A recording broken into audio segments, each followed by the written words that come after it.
Hey, yo, peace, family. This is Lord Jamar for the Yanadameen Godcast. And if you watch the Godcast, you know my number one sponsor is Miracle Food. That's right, Miracle Food, the perfect cleanse and reboot for a healthy immune system. And these times, you know, a healthy immune system is very important. It's also anti inflammatory. Miracle Food has Moringa, black seed oil, beet root oil. It also contains CBD. Miracle Food is just what it says. Miracle Food. Brought to you by my brother, the Chakra Doctor. So this is a black-owned company, y'all. We promote black-owned companies here on the Godcast. Okay, so go to chakradoctor.org and get your Miracle Food today. Tell them Lord Jamal sent you. Peace. I'll let you go peacefully.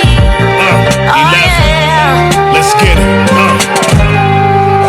Drugs to cope with the way we live. They done turn the neighborhood into the Bay of Pigs. Kidnapped the fathers and enslaved the kids. Now they poisoning the water that they gave the kids. He ran from the cops, so they sprayed his wig. We gon' turn the precinct to the Bay of Pigs. Saw the crib like that's the way you live. Loafy bread, baking soda sitting in the fridge. My melanin garners hatred, it's sacred. Hussein Bolt, I'm too swift for the races. Drugs change the house structure. See my uncle smoke rocks downstairs, now the attic is in the basement. Preview.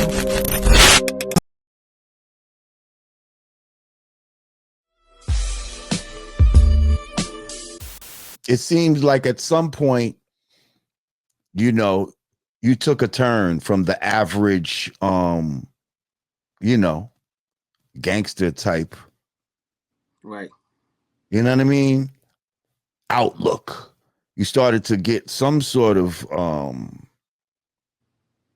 knowledge, wisdom, and understanding. I don't know where it came from. Maybe you can get into that, but that had you to start moving and thinking differently than the average, you know, blood or, you know, inmate or just regular street dude. So tell me about that. That's the type of shit that this, you know, my people want to get into. Like, you Right. know. So I think that I always had like a conscience, so to speak. Like I was always somebody who questioned things. So when I told you I had the shootout when I got locked up for that year, I that's when I first read Behold the Pale Horse by Bill Cooper. Mm, I read that, and I read The Unseen Hand. I think that's Ralph mhm. Epperson. Yes, I read sir. I read that. I read New World Order, but I forget the author right now. But Right. I was I was going down that rabbit hole in '05. But when I came home, I just feel like I was, like I said, God was guiding me. No, you ain't gonna work. You ain't gonna. God was trying to guide me down that. Sit your ass here.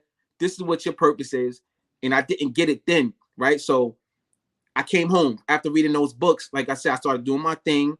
Bang Bang Boogie. Bang Bang Boogie only really lasted 6 months because in we started February and in August 29th, 2008, we made the Billboard magazine. You know what I'm saying? Like we Oh was really wow. moving. Steve Rifkin said, yo, he came in the game with Wu-Tang. He want to go out with a group like us because he felt like we was a powerhouse group. And Mm. we was buzzing, like obviously. And but a week after we was in the Billboard magazine, we got indicted. You know what I'm saying? Me and my brothers, this is a Castle Hill indictment, you know what I'm saying? For the gang shit.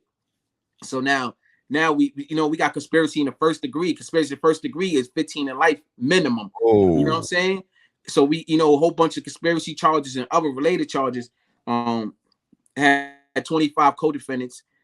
My brother Dollar, they had us as like the kingpins. My brother S1 that's still locked up, and a whole bunch of other people. So we indicted. We sitting on Rikers Island. Now while we on Rikers Island, a whole lot happens with Bang Bang Books. Like I said, anytime it's a group, people clash and they started like they couldn't hold it together. Like we was the young boys of the group, but we was the glue. You know what I'm saying? Like I was really the streets holding the streets together. S1, like I said, he was like the super talent. Everybody wanted him. Cam wanted him. 50 was loving him, like what I'm saying. He was just like the super talent. So when we left, they couldn't hold it together, and and Bang Bang Boogie split. So Mm. now to answer your question, I had to tell that part to get to what Mm-hmm. made the change. Right. So while I'm sitting on Rikers Island, now mind you, I'm like, if you know me, if you don't, like, you go look at some old pictures out there, y'all. Go Google Bang Bang Boogie Hocus 4/5. I was a real chubby dude. Like my face was out here. Like I was like 60 pounds heavier than I am now. Oh, So word? yeah, I was a real big dude, and I went in Okay. there with the mindset like I'm facing life in prison now, and I'm just like, yo, this ain't it. You know what I'm saying? Like this ain't it, man. Like I was right there. I was right there. I felt like we was just about to make it. I'm sitting in Rikers Island, you know, my song coming on the radio, like K Slay still playing our songs. You know what I'm saying? It felt good and it felt bad at the same time. I feel like, damn, I ain't out there to you know, to catch that, to grasp that. So while I'm sitting on Rikers Island, my man Red Child, he gives me this book called Your Magic Powers to Be Rich. And I just let the book sit there for a couple months because I'm still stressing out, and it just something clicked in my head. Was just like it was like a voice, man. It told me like you're not gonna go home until you read this book, and it kept telling me that until I picked up the book and I read the book. And the book was written by Napoleon Hill. It was 3 books in one, and then one of the books in there was Think and Grow Rich. And he kept talking about this secret, you know, and just to make a long story short, the secret is if you believe you can achieve, and it's really more deeper than that. If you ever read the book, it gives you so many steps into changing your thought pattern. And from there, I started just you know, attracting like mad other books into my life. I just like my man told me like, yo, oh, you reading that? You never heard of the book The Secret by Rhonda Byrne? I was like, nah. I ordered The Secret, and The Secret deals with the law of attraction, using your power of your mind to create your reality, you know, via thought. And I'm like, and then they also teach you that you've been doing this your whole life. So when I sat back and thought about it, like, damn, I thought my way in here, I'm gonna think my way out. Like every instance in your life, you can honestly just sit back and think like, yo, my thoughts really led me there. You know what I'm saying? My thoughts and my choices. So you know, that's what I was What they going don't through. tell you though, real quick, is that this is just information of the original man being repackaged by these motherfuckers. You see what I'm saying? This is the black man. You know what I mean? The original man. This the shit that we figured out as God on this planet, and now they're trying to. Since a lot of us have forgot, they trying to repackage it to you like it's some shit that they figured out. But anyway, go ahead. You know, I love how you just said a lot of it's forgot, because while I'm reading this, it's like I can't really, it's like I remember, like, you know what I'm saying? I'm like, oh, it's like giving me a memory more than it is teaching me something. Yes. You know what I'm saying? It's on a soul level. You know what I'm saying? So I'm sitting here and I'm reading these books, and then like I told you, I was overweight. So I'm listening to this program with 99.5 FM, and it's this dude up there, white dude. His name is Mike Anderson, and he's talking about how, you know, people gain weight and they lose weight and they gain it right back, and what's the reasons why. And he wrote a book called The Rave Diet and Lifestyle. And I'm like, wow. So it really intrigued me. So I ordered the book, and, you know, I had my mother send me the book, and I read the day I got the book. I read that book in one day, and that day I said I'm not eating meat anymore. I got it. It clicked. So like you said, it's definitely, you know, all this knowledge is just repackaged stuff that's given to us. But I think, like I said, the first time God is like, sit your ass down. This time God was like, you're not getting it, nigga. You don't understand your purpose. Like, I gotta sit your ass down again and make you. So, like, you know, the information came through these people, but you know, however we get the information, as long as you get it, you know what I'm saying? No, I'm just letting you know the source. That's all. I'm glad you got it however you got it. Right. Because at the end of the day, it helped better you and make you a better person. I'm just letting you know, don't let these, because that's what they love to do. They love to take credit for some shit that they didn't really fucking do. You know what I mean? So I'm just letting you know that this is original man knowledge that you used to better yourself. You know what I mean? Just repackaged by some of these motherfuckers. Repackaged, exactly. It's all good. It's all good. Yeah, so I'm just going down. I just went down that rabbit hole, bro. And then, you know, it's just so many books. I'm just like, I became like this little sponge for knowledge. Like I just wanted to learn more and more and more and more. You know what I'm saying? And I started reading books like David Icke books. I read like damn near all his books in there. You know what I'm saying? And he started talking about, you know, how the pyramid structure of the government. And then at the top of the brass, they're not even human. And I'm like, holy shit! Like I always believed in these other beings and stuff like that. And it just was like kind of making sense to me. And, you know, and at the same time, I'm working out, I'm exercising, and I'm just, you know, I'm just taking all this knowledge in. And I was on Rikers Island for 4 years.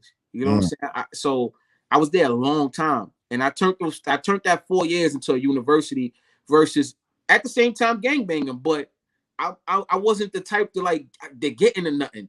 You know what I mean? I was never the type of gangbanger just to be doing cutting niggas just cause, or like I don't have that type of energy. You know what I'm saying? Like, so people always ask me, in 4 years, you never really had a fight. You never really, nobody, nah, because, you know, at the end of the day, a lot of people knew who I was. Even if they didn't, my energy doesn't come across that way. And then I'm going through this transition at the same time, realizing myself, who I am, understanding that I'm God. And like, you know, when you have that understanding of who you are and knowing that you God, and you're looking at another God, even if they don't understand it, you really don't want to harm God. Like, you know what I'm saying? Like, you like, yo, we all one, you know what I mean? But I will protect myself, don't get me wrong. But so like I'm going through this type of change, and I'm also sharing this knowledge with my brothers. Like if you ask anybody I was locked up with, they're gonna tell you I offered them a book. I had them working out. I had a program, like, you know, we called ourselves the A team. Look, every day we working out, or take our 2 days or 1 days off. I would go to the yard and jog the whole hour. Like the COs thought I was in the military. They really used to ask, "Oh, you was in the military before you got here?" I was like, "Nah." Thank you, Crook from the Brook. I was doing like I was doing the crazy pull-ups. I'm jogging a whole hour. You know what I'm saying? I just went through this transition, bro, and that's what made me, you know, who I am right now. Like that's why I'm able to come up here and talk to you, or go on other platforms and talk to other intellectuals and have these conversations with brothers like Brother Polite or Sinetta or whoever. You know what I'm saying? Brothers out there who trying to, you know, give up knowledge off or whatever. But yeah, I was on Rikers Island 4 years. Yeah, because there's a lot of people, you know, you got these other sites that are intrigued with the criminal side and shit like that, and wanted, you know, so how did it feel when you were shooting the gun? And, you know what I mean? Like, I don't give a fuck, you know. I want to hear your story, but at the same time, I like to hear those stories of transition, of how a motherfucker could be so entrenched into the streets and then somehow take it and flip it on its ear and use what they've learned in the streets, and combined with a newfound knowledge and the power that brings. You know what I mean? The power of having those street experiences, but then having knowledge of self. You know what I mean? And a certain new outlook where you're not trying to destroy your people and all this type of shit, and just the universal reward that comes from that. Right. So I feel, you know, sex, money, murder, and gang banging was a part of my life. You know what I mean? It's a chapter of my story. It's not my story, and I always tell people that it's not. That then it doesn't have, and even for, you know, anybody who was gang banging out there or who's watching this, like, it doesn't have to be the end of your story. Like, you know what I'm saying? It's like, it's an experience that I went through.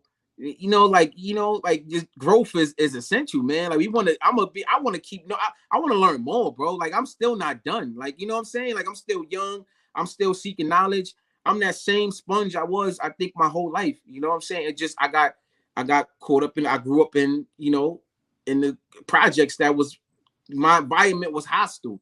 It was like Castle Hill Projects was hostile. I had a lot of brothers. It was crazy out there. You know what I'm saying? So, you know, and I chose to, my father died, and we chose to, me and my brothers, to do what we had to do to survive. You know what I'm saying? So yeah, like that's just a part of my life, man. I give people my story, and like you said, I love telling after all of that, because just to show people you can like, you know, transition from that. Like you don't have to just, you know, glorify that. Like I put up a post today talking about how we gods, and how right now everybody, yo, demon, I'm a demon, yo, I'm on demon time. I'm not no fucking demon, man. Like I ain't no, I'm on God time, man. I'm on creative time. Like, you know what I'm saying? And I stem from that. I stem from the street. You know, I did it all. Like, but nah, we ain't no demons, man. Man, we got demons. We got demons making us believe we demons. Like this, I don't get that one. But you know, at the same time, I do, because the manipulation is very, very powerful. Like, you know, it's hard, man. It's hard. You know, it's hard being out here doing what we do, because we get met with so much scrutiny. But I know my purpose. I wasn't let out of that jail I was let out for a reason. Like, you know what I'm saying? I don't feel like I'm lucky. I don't feel like because, you know, I beat trial. You know, I didn't say that. Yeah, I beat trial. I went to trial, you know, and I was released on, I beat trial. I was acquitted on 12/12/12. You know what I mean? December 12, 2012. If that ain't God talking to me, then I don't know what is.